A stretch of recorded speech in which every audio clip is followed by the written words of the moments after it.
Welcome to Drumbeats, the must-listen-to podcast which explains why Indigenous partnerships are the key to securing successful outcomes in natural resource and infrastructure investment in Canada. I'm Mark Magnacca, and my co-host Robert Brant and I will discuss the highlights from today's 2025 Canadian Indigenous Investment Summit. We will discuss powerful sessions covering topics such as Indigenous economic sovereignty, capital access for Indigenous projects, and infrastructure development. Wow, Mark, what a day it's been. The second annual Canadian Indigenous Summit is in the books. And from my perspective, it couldn't have gone better.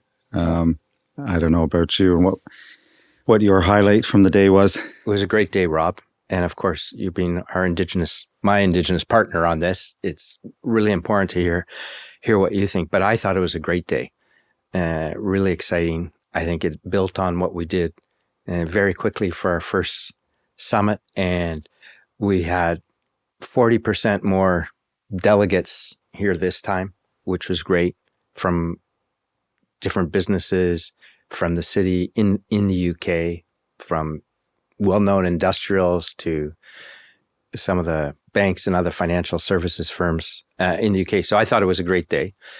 And I think everybody was really, really enthusiastic. And I thought it was very special too, because I think also in terms of the timing of this with what's gone on with our southern neighbor back in Canada, it's really changed the world. And I think for me, one of the highlights of it, hearing the Indigenous people speak and tell their stories, these are once again, the people who are going to really contribute to the success of Canada.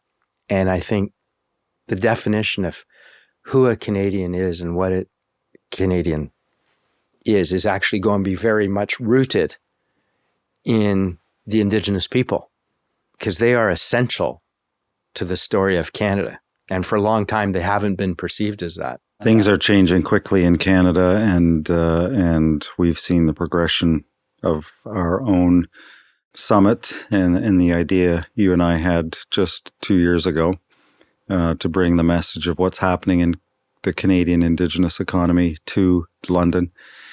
And from that idea 2 years ago, and we had our supporters last year, and this year there's even more momentum. We had more people, as you said. We had lots of money from London in the room.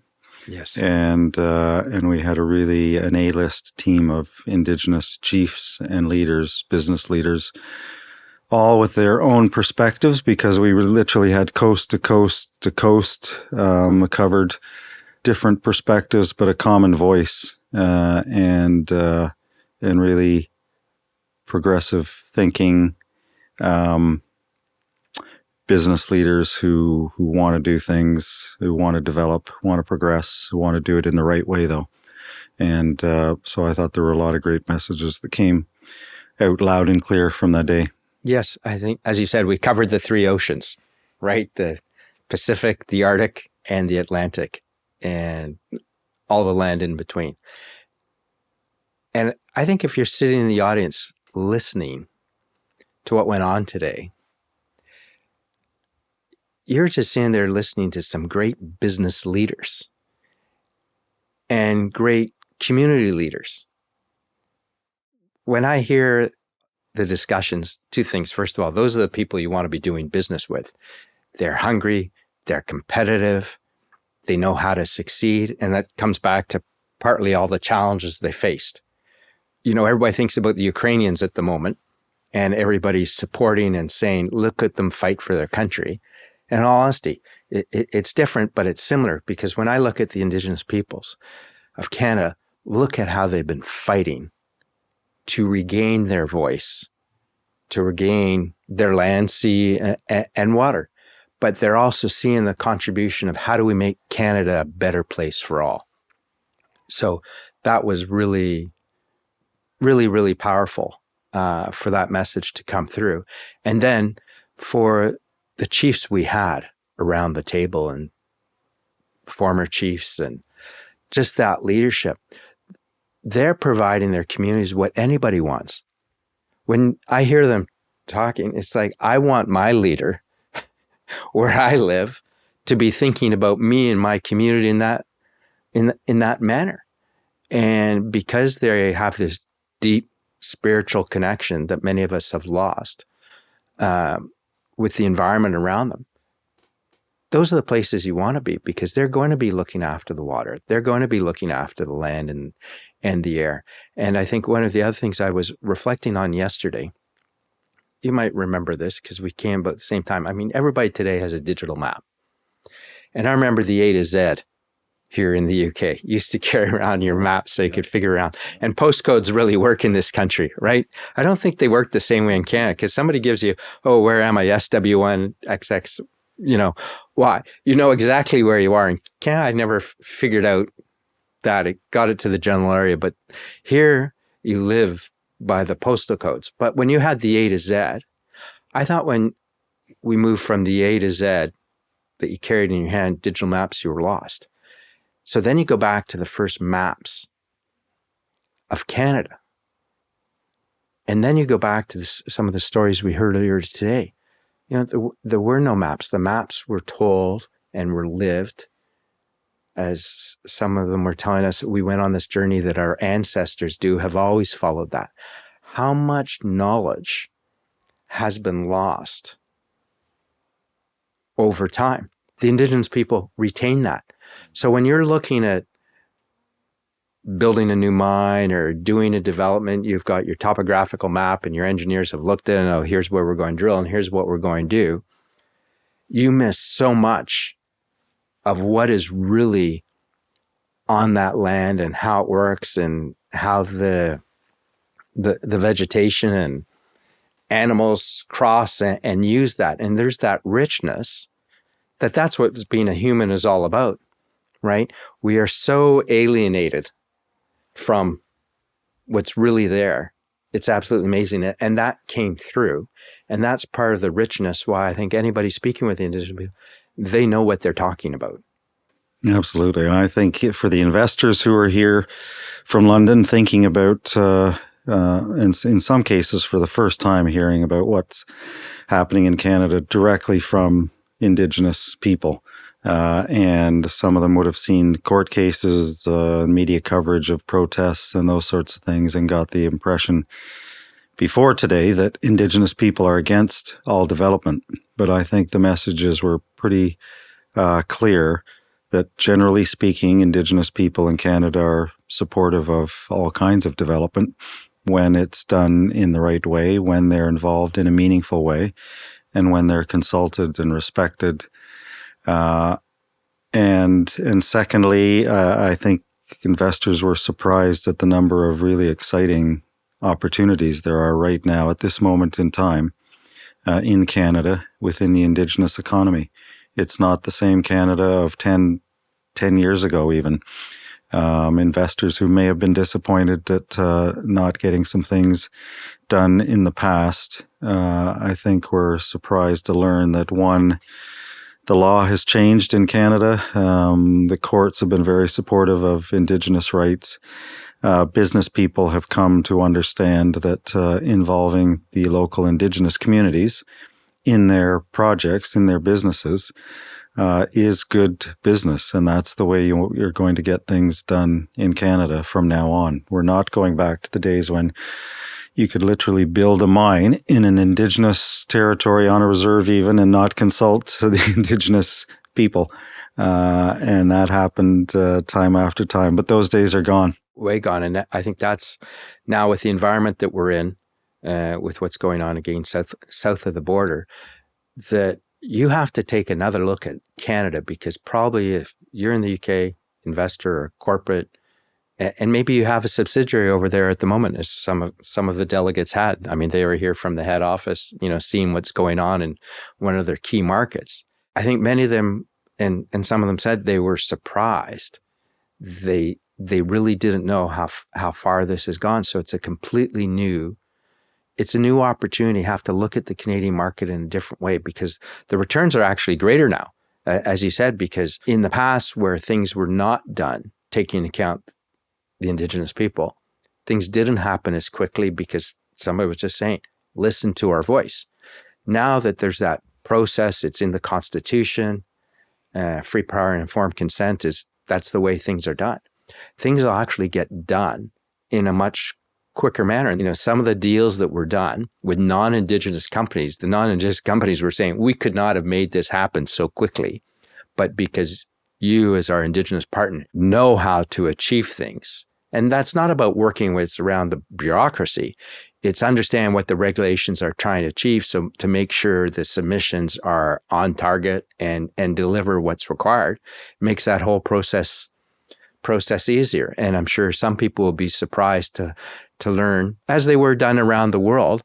But there's some of the Indigenous chiefs, they were doing deals on Zoom from start to completion, right, with no physical interaction on some very large transactions, that qualify as large anywhere in the world, and they were done. So, yeah, I think it was Mark Podlasley who said this morning in one of the sessions that there's no clearer form of consent than to involve and take an equity stake in a project. And so you're seeing that movement in Canada where it's not enough to offer a royalty payment, say, to the Indigenous nation. It's not enough to promise jobs. We want an equity stake and a seat at the board table. And if you involve Indigenous people in that way, then, as Mark said, what clear form of consent could you get? Correct. And so if we move from the chiefs and think about the organizations we had like FNPC and FNFA and the others, Ernie Daniels, for example, he's on the board of the Bank of Canada. Yeah, these are all part of, again, a relatively new breed of Indigenous institution that is helping and built to facilitate and foster the growth in the Indigenous economy. And we had the top executives from every one of those organizations here speaking articulately and passionately about how they've helped in the last, and again, it's a relatively new phenomena in the last 10 years, and what they plan to do the next 10 years. And they've got big plans. Yes. You mentioned FNMPC, the First Nations Major Projects Coalition.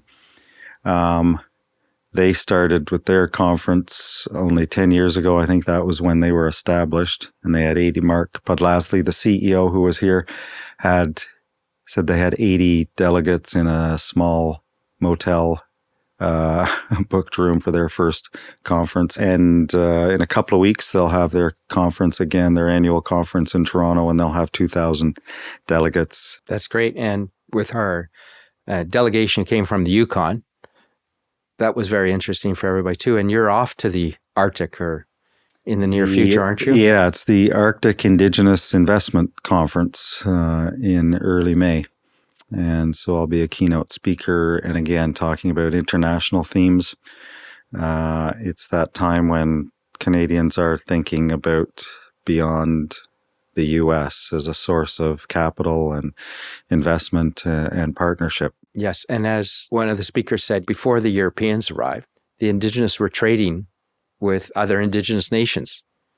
What happened is that stopped, and they were prevented from doing so as their communities and nations were divided up or restricted in terms of what they're doing. So they're going back to what they've always done. They've always been successful traders, and now they have full participation in the country and economy today.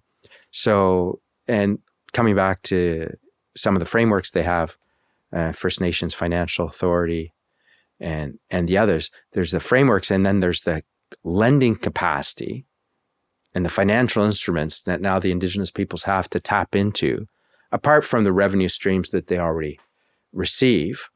But I think a good example is in terms of Chief Ted Williams. Yeah, Chief Ted Williams, the chief of the Rama Nation in Ontario, and they started with a casino, which is really well known in Ontario, and they have now leveraged that to be a shareholder of Cedar Leaf Capital, which is amazing, along with this Nahi group and the third group.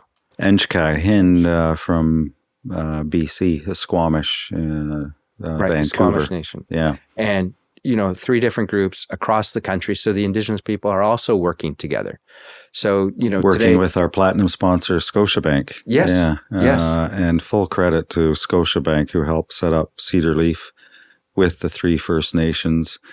And Scotiabank said earlier today their goal is to sell out, but they have helped set it up.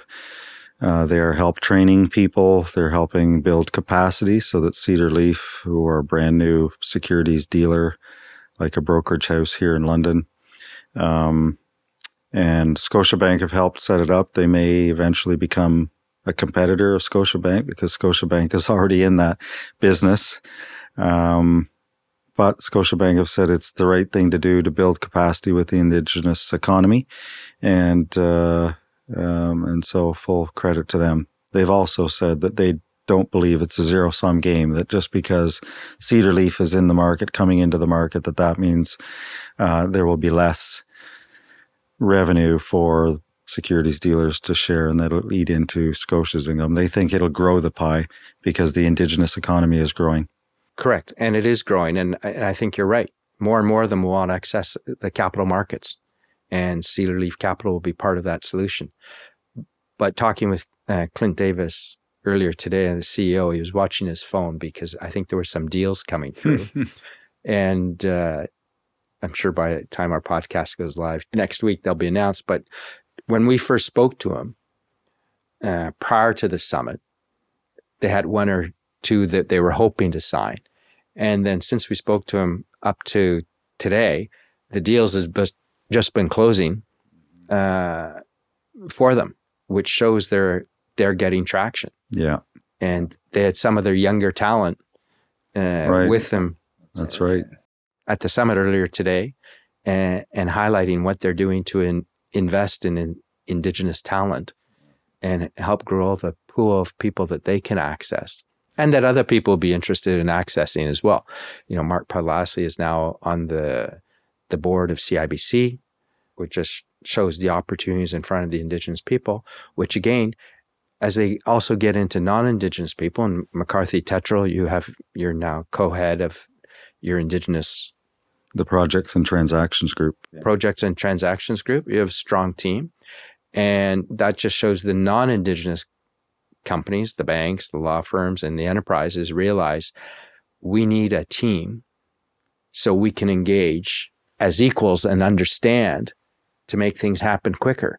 And it's an emerging market economy within Canada that has a very stable reputation, without a doubt. So many exciting stories. And we had the Honorable Greg Rickford, Ontario's Minister of Indigenous Affairs and First Nations Economic Reconciliation, with us, spoke later in the day.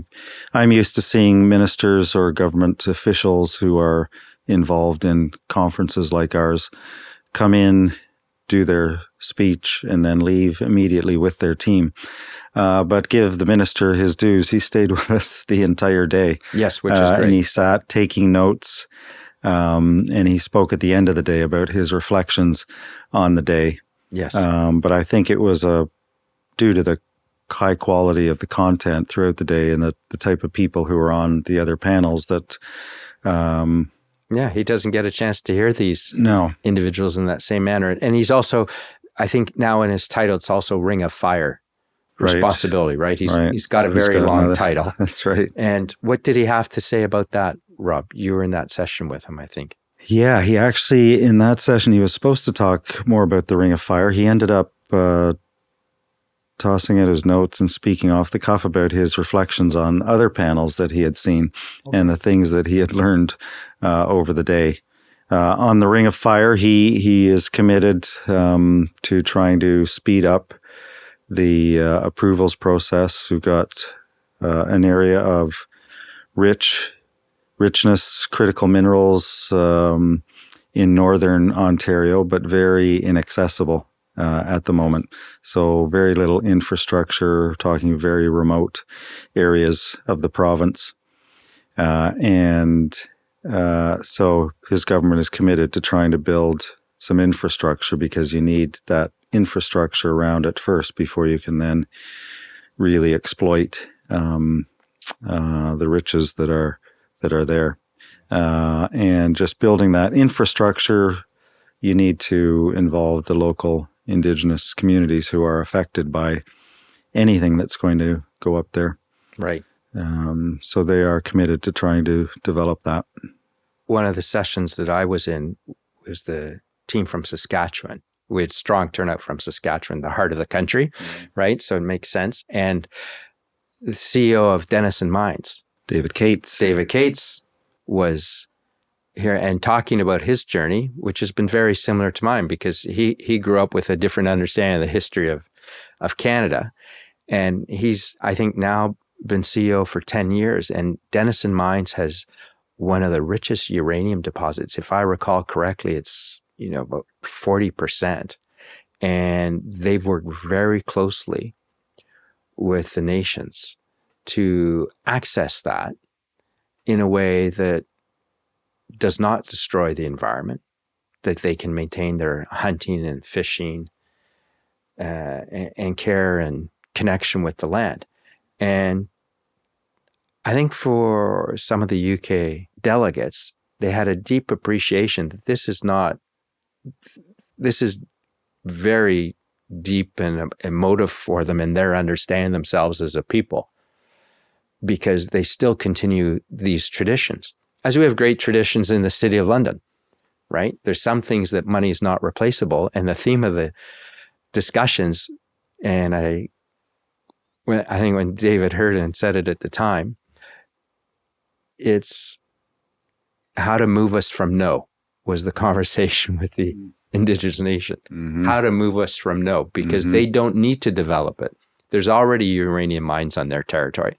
They didn't have to have another one. So they weren't going to do it unless the community saw some benefit. And it's not just financial benefit. It's what will this do for our community? Because we've got uranium mines. Why do we need another one?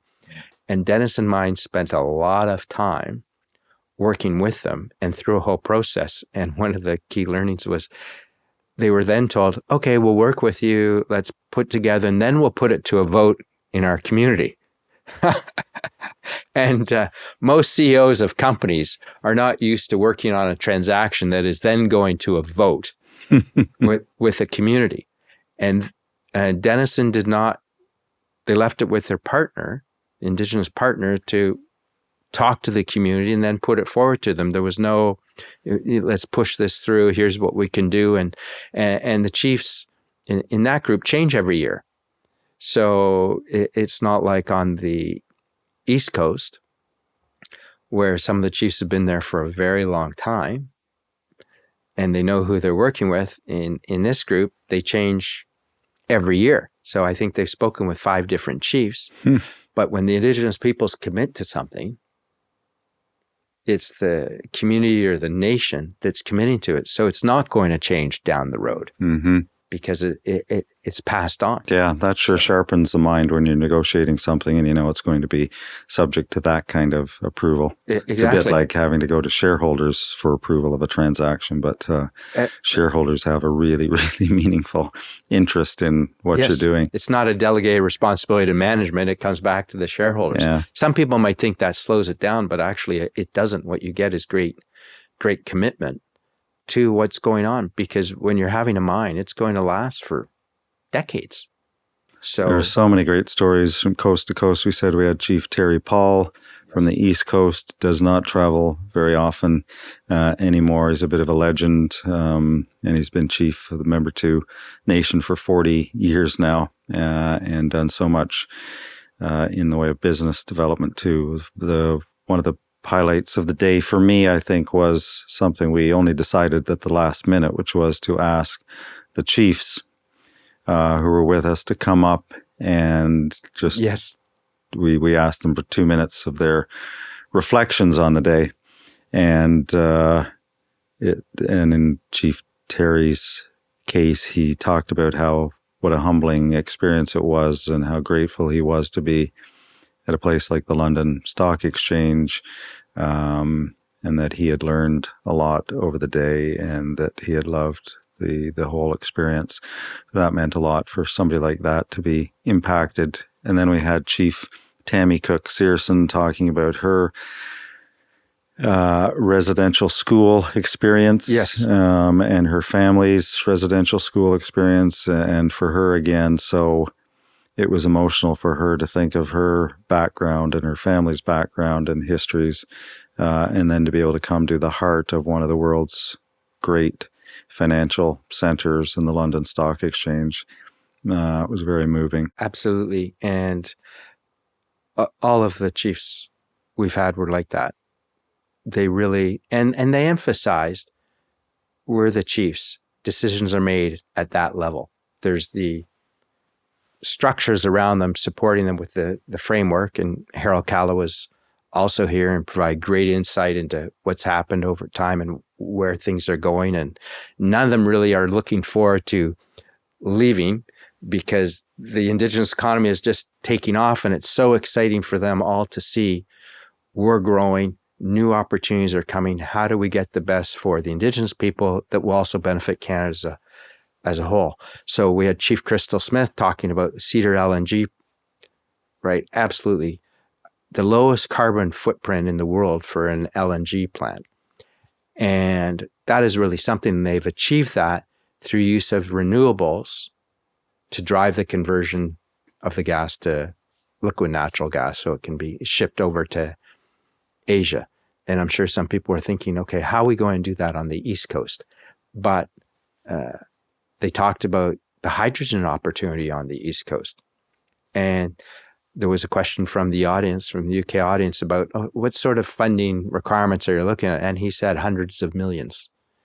And I think the audience was a bit taken aback at that moment, because they knew that, but he wasn't joking. Mm-hmm.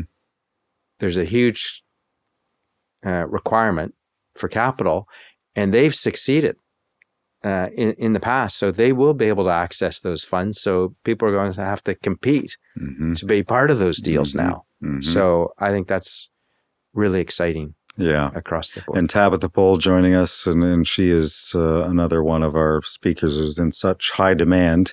Yes. And as I said this morning, she's probably done 3 other conferences this week in Canada. She was in Halifax yesterday. I was with the Prime Minister earlier this week, and but found the time, took a red eye, and joined us. Yes. This morning, and really grateful for her perspectives. She's the CEO of the Canadian Council of Indigenous Business, and a group, as I said, was near and dear to my heart, because I had my first office summer job 40 years ago working with that organization. And when it was first established, and to see where they are today with 2,500 members, McCarthy Tatro was a member. You've got many non-Indigenous members of the group, and it's all about partnerships and helping grow the Indigenous economy in Canada. Yes, because they are the voice of Indigenous business in Canada. So it was great to have Tabitha. I think in terms of what we're talking about, and we spoke about Denison Mines and working with English River First Nation, I think that was really powerful, and the work that the Saskatchewan Investment the Saskatchewan Indigenous Investment Finance Corporation. Okay, SIFSI. I remember it now.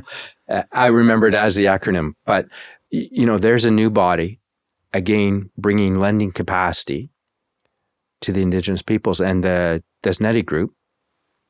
Sean, we'll talk to him on an upcoming podcast, won't we? Which will be great. And they've built a huge business. And what they're doing is, when the opportunities are coming, if, for example, we'll be talking to him, and he mentioned, the uranium mine with the prices dropped, during COVID. And so they redeployed their human resources to think, how do we keep people employed gainfully, to learn new skills, so when the market opens up again, we can take on some of the infrastructure projects that happen in Saskatchewan. So it'll be really exciting to speak to Sean Wheeler. So we've had a long day, Rob. I need a drink, Mark. So do I. So do I. So let's go have that. But it's been a fantastic end of the second annual summit. I'm really excited about what we're achieving for the Indigenous peoples of Canada in the city, in the UK, and Europe. The audience grows from year to year. People are saying, when is it next year already? And want to book. That's from speakers and delegates, and our sponsors have been absolutely great. Those have been with us. Some people have already booked flights for next year, haven't they? Yes. And that's down to the efforts of you and Siwa Ren, who've just done a fantastic job producing an event that's first class. So thank you for that. Well, thank you, because this is like the Indigenous people. We all have roles and work together for the success of the community. And I think we are building a community with the summit. And, we have all our sponsors have been there with us, including Anglo-American as well, giving us support, helping to bring the right people into the audience. So it remains a compelling summit and very relevant for everyone. CIBC have been with us from day one. They were a big supporter again this year. Yes. National Bank. Yeah, National Bank, Steve Berna. Absolutely. Who had transitioned from FNFA and brought National Bank in and led a great conversation and gave due respect to FNFA and everything he learned with working with Ernie and with Ernie Daniels. So it's been a great day. But yes, let's go have that drink. Are you going to have champagne, beer, or wine? I think I need a pint. Yeah, exactly. A pint of Guinness would be great. So let's go get that. Thank you very much, everyone. And we'll speak to everyone soon. Nyawan, thank you. Thank you for tuning in. We hope you found our discussion of today's 2025 Canadian Indigenous Investment Summit that was held at the London Stock Exchange as engaging as we did. Be sure to share, subscribe, and leave a review on your favorite podcast channel. Thanks for listening to Drumbeats. Until next time.